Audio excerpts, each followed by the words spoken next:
기억을 복원해 드립니다. 맑은 가을 하늘 아래 저마다의 색으로 익어가는 나뭇잎들을 보며 지난 세월을 돌아보게 되는 계절입니다. 당신의 오늘을 이야기로 채워드릴 스토리 도우미입니다. 여기 시간의 상처를 어루만져 새 생명을 불어넣는 한 남자의 이야기가 있습니다. 낡은 가구를 복원하며 평생을 살아온 그가 자신의 삶을 복원하기 위해 떠나는 마지막 여정에 대한 이야기입니다. 오래된 한옥들이 옹기종기 모여있는 서울의 한 동네. 기분 좋은 나무 향과 니스 냄새가 흘러나오는 작은 공방이 있습니다. 그곳은 잊히고 버려진 낡은 가구들을 복원하는 장인 최목연 할아버지의 작업실입니다. 83세 목연 할아버지에게 낡은 가구는 그냥 오래된 물건이 아니었습니다.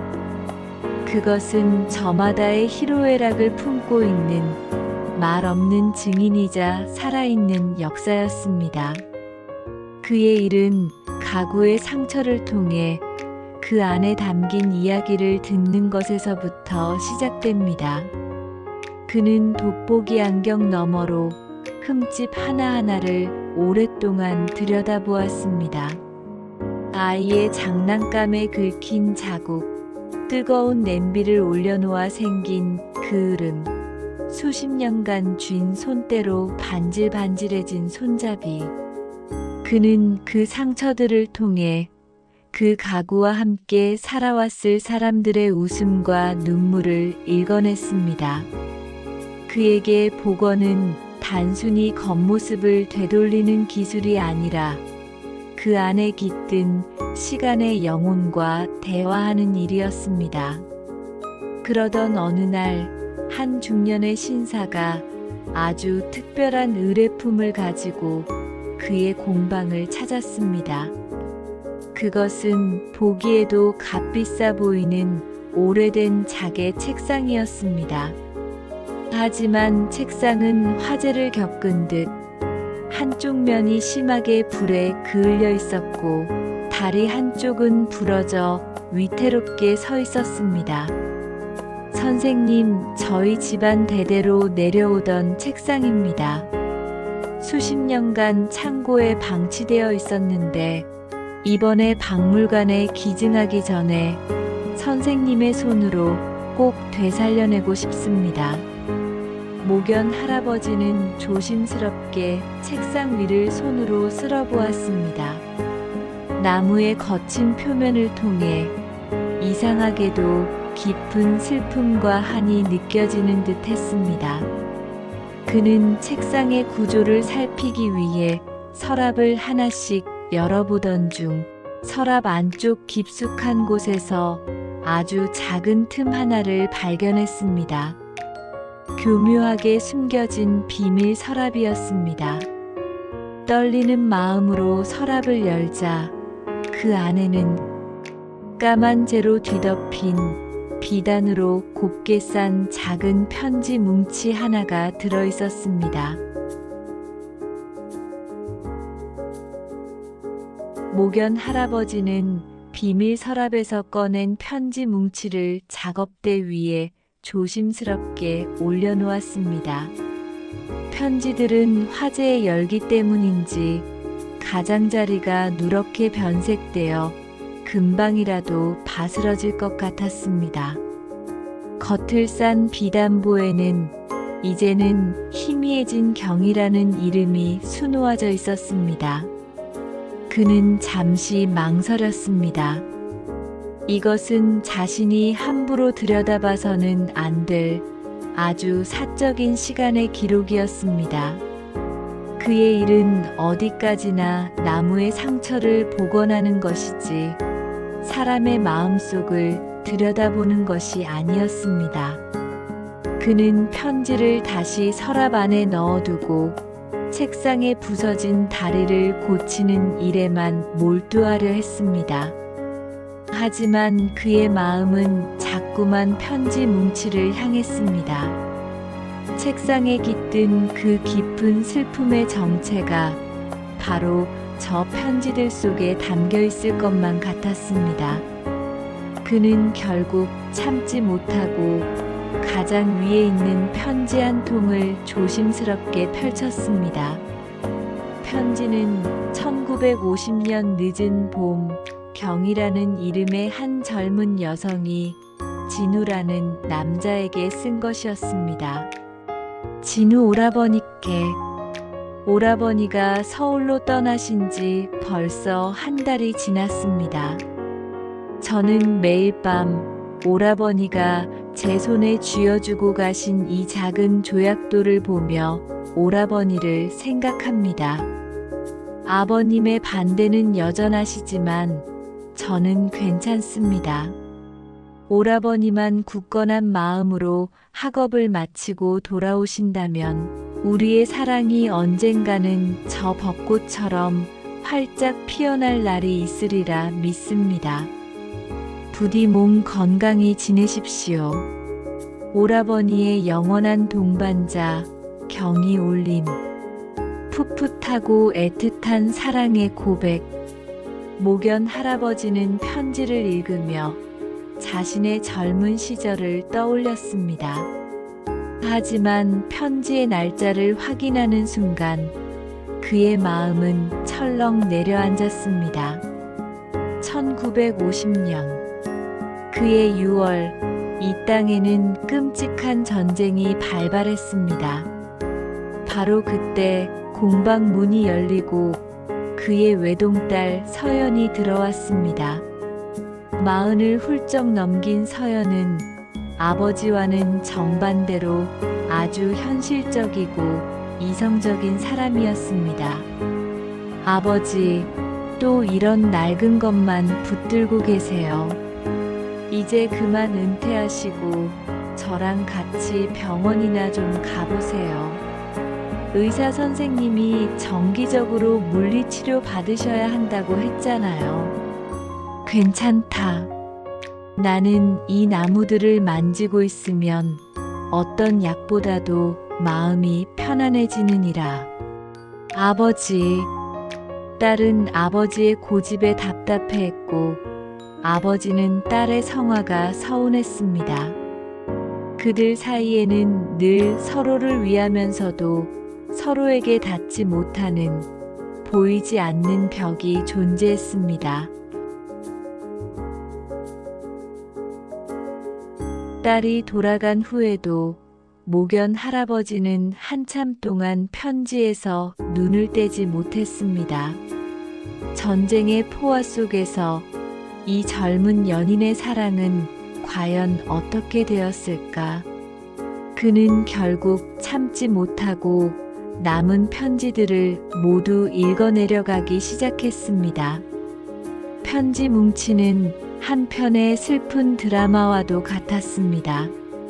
진우가 전쟁터로 끌려갔다는 소식, 몇 달 만에 기적처럼 도착한 그의 짧은 생존 소식, 그리고 그 편지를 마지막으로 1년이 넘도록 아무 소식이 끊겨버린 절망의 시간들. 경희의 글씨는 시간이 흐를수록 희망에서 불안으로, 그리고 마침내 깊은 체념으로 변해가고 있었습니다.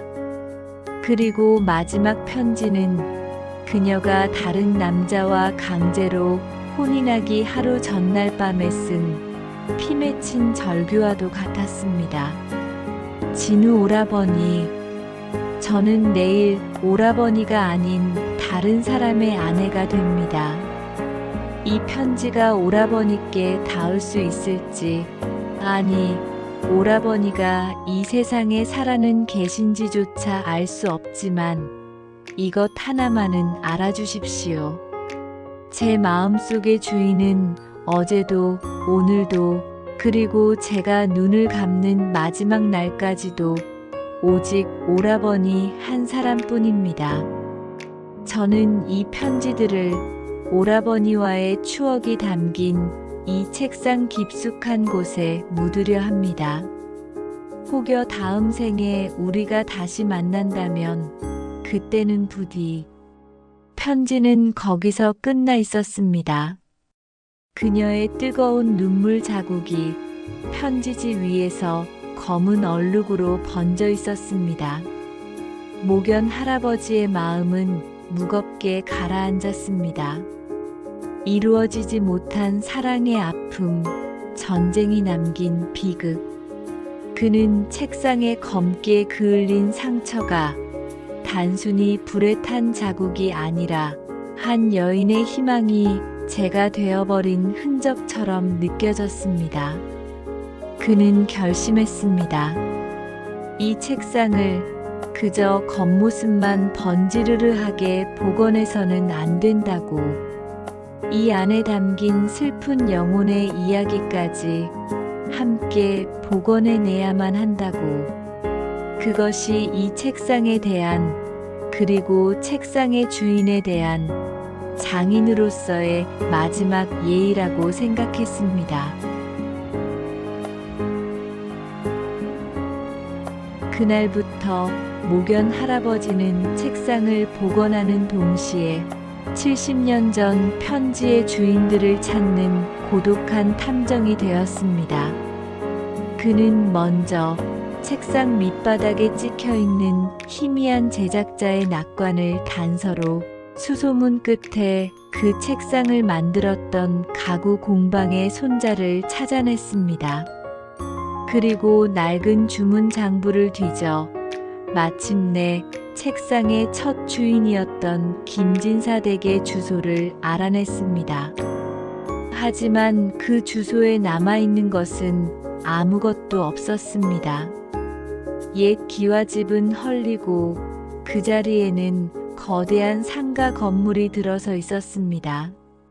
그는 포기하지 않고 주민센터와 낡은 사진관들을 찾아다니며 경희와 진우의 흔적을 끈질기게 추적했습니다. 딸 서연은 그런 아버지의 모습이 불안하기만 했습니다. 그녀의 눈에 아버지는 마치 유령에 홀린 사람처럼 보였습니다. 아버지, 제발 그만하세요. 다 70년도 더 된 옛날 이야기잖아요. 왜 아버지가 남의 인생에 그렇게까지 집착하시는 거예요? 그러다 쓰러지시기라도 하면 어떡해요? 너는 모른다. 붙이지 못한 편지가 사람의 마음에 얼마나 무거운 짐으로 남게 되는지를. 아버지, 나도 내 어미에게 붙이지 못한 편지가 이 가슴 속에 수백 통도 넘게 쌓여 있단 말이다. 모견 할아버지는 자신도 모르게 소리쳤습니다. 아내의 임종 순간 일 때문에 곁을 지켜주지 못했던 일. 평생 고맙다, 사랑한다. 그 흔한 말 한마디 제대로 해주지 못했던 수많은 후회들. 그의 마음속에도 주소를 잃어버린 수많은 말들이 유령처럼 떠돌고 있었던 것입니다. 그는 경희의 편지를 통해 자신의 묵혀두었던 상처를 비로소 마주보게 된 것입니다. 딸과의 다툼 이후 모견 할아버지는 며칠간 자리에 누웠습니다. 하지만 그의 의지는 꺾이지 않았습니다. 그는 마침내 낡은 기록 보관소에서 경희의 가족관계 등록부를 찾아내는데 성공했습니다. 기록 속에서 경희는 원치 않는 결혼을 한 뒤 자식을 낳고 살다 10년 전 암으로 세상을 떠난 것으로 되어 있었습니다. 모든 것이 끝난 것 같았습니다. 하지만 그는 마지막 희망을 버리지 않고 이번에는 진우의 행방을 추적했습니다. 전쟁 참전 용사 명단을 샅샅이 뒤진 끝에 그는 놀라운 사실을 발견했습니다. 진우는 전쟁에서 죽지 않았습니다. 그는 포로로 잡혀 북으로 끌려갔다가 수십 년이 지난 후에야 탈북하여 남한으로 돌아왔던 것입니다. 그리고 지금 그는 경기도 외곽의 한 보훈 요양병원에서 여생을 보내고 있었습니다. 모견 할아버지는 심장이 거세게 뛰는 것을 느꼈습니다. 이제 마지막 조각 하나만이 남았습니다. 하지만 동시에 깊은 고민에 빠졌습니다. 평생을 그리움과 오해 속에서 살아온 늙은 연인에게 70년 만에 도착한 이 편지가 과연 위로가 될까? 아니면 더 큰 상처가 될까?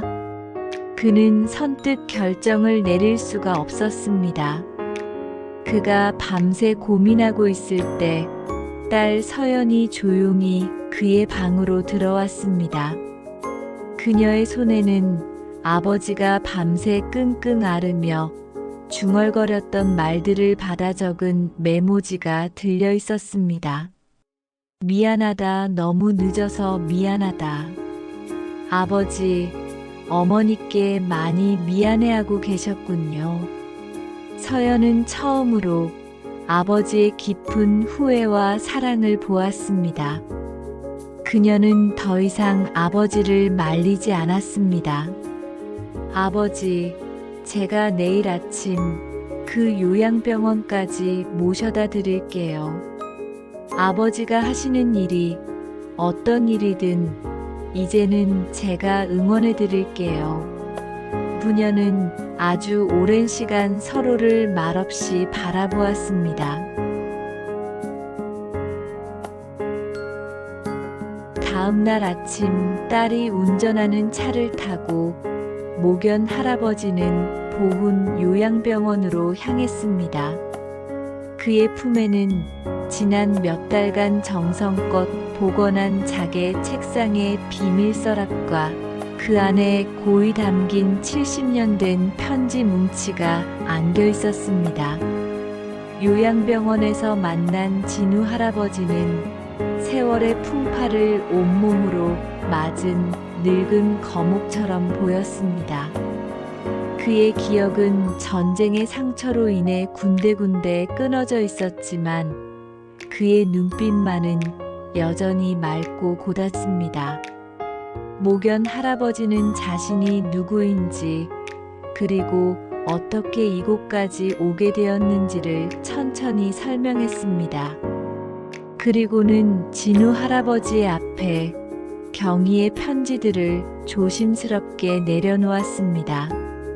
어르신, 아주 오래전 경희라는 아가씨가 어르신께 붙이지 못한 편지들입니다. 진우 할아버지는 떨리는 손으로 편지를 집어들었습니다. 하지만 희미해진 시력 때문에 편지의 글씨를 읽을 수가 없었습니다. 모견 할아버지는 그의 곁에 다가가 앉아 첫 번째 편지부터 마지막 편지까지 한자 한자 힘주어 읽어내려가기 시작했습니다. 모견 할아버지의 나지막한 목소리가 병실의 고요한 공기를 채웠습니다. 경희의 설렘, 불안, 절망, 그리고 변치 않는 사랑이 70년의 시간을 넘어 늙은 연인의 귓가에 비로소 도착했습니다. 편지를 다 듣고 난 진우 할아버지는 아무 말도 하지 못했습니다. 그의 주름진 뺨 위로 아주 오랫동안 잊고 있었던 뜨거운 눈물이 쉴 새 없이 흘러내릴 뿐이었습니다. 그는 평생 경희가 자신을 잊고 변심했다고 믿으며 그녀를 원망하며 살아왔던 것입니다. 살아있었구나. 그 아이의 마음이 이렇게 살아있었구나. 그것은 한 남자가 자신의 인생 전부를 뒤늦게 용서하고 위로받는 순간이었습니다. 요양병원에서 돌아온 목연 할아버지는 며칠간 공방에 틀어박혀 책상 복원의 마지막 작업을 마쳤습니다. 그는 책상의 뼈대를 바로잡고 부서진 곳을 메우고 수십 번의 오치를 통해 나무 본연의 깊은 빛을 되살려냈습니다. 하지만 그는 화재에 그을렸던 상처 자국 몇 개를 일부러 희미하게 남겨두었습니다. 상처 또한 이 책상이 살아온 시간의 일부라고 생각했기 때문입니다. 마침내 책상은 의뢰인에게 전달되어 박물관에 전시되었습니다. 하지만 책상 앞에는 작자 미상의 나전칠기 책상이라는 팻말 대신 목연 할아버지가 직접 써내려간 긴 설명문이 함께 놓였습니다.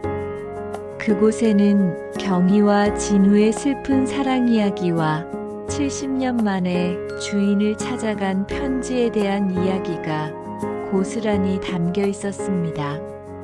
사람들은 이제 낡은 책상 하나를 보는 것이 아니라 그 안에 담긴 한 시대의 아픔과 위대한 사랑 이야기를 함께 읽게 되었습니다.